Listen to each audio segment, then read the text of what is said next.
In today's episode, I talk about how to do different brands on different social media platforms.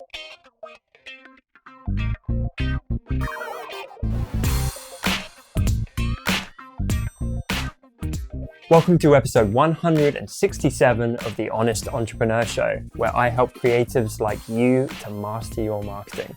My name's Tom Ross, and let's get into it. I was just chatting to Marco, but I've been really enjoying Twitter, actually. And it just goes to show, when you immerse yourself in a platform a little bit more, you can actually get results from it. And I think you just have to learn to be a practitioner, honestly, because I looked at Twitter for a long time. I was like, I don't really see the point. I don't get it. And then I committed to just writing one tweet per day. And I normally do it first thing in the morning or shortly after waking up.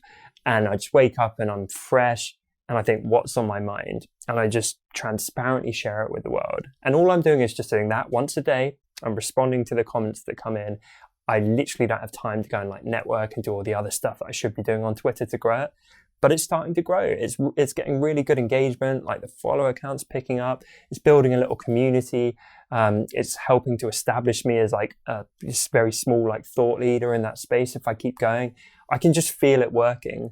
And that's purely come from that daily consistency and actually putting something out.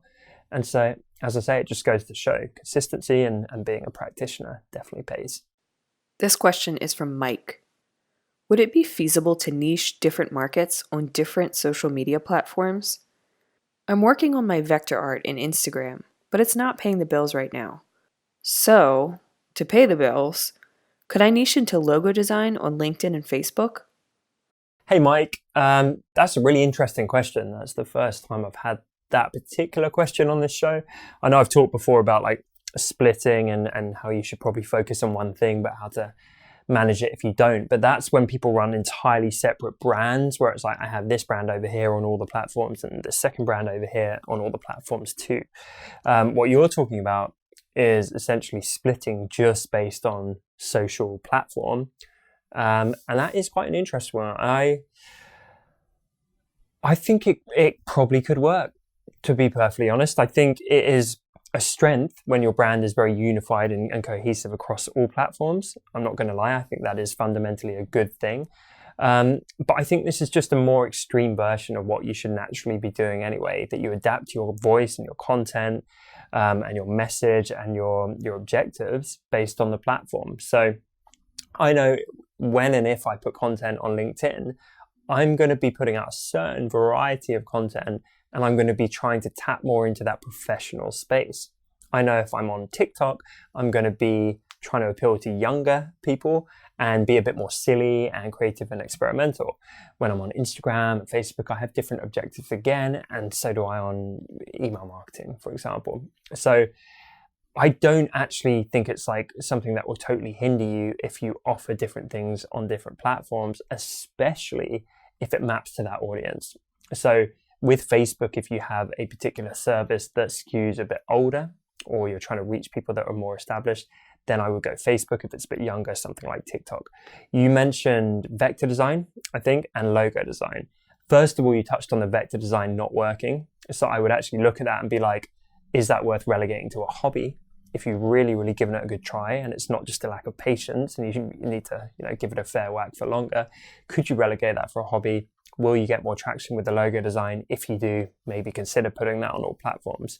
But yeah, if you go on some of the more professional platforms and you use that to try and accrue your logo design clients, that's completely fine. If you keep Instagram for more of your art and you're just aware that won't map to business results, that's cool, as long as your expectations are realistic. So putting out work on Instagram, great, attract an audience of peers, get likes, feel good, feed the ego, build a bit of an audience, that's cool, have fun with that.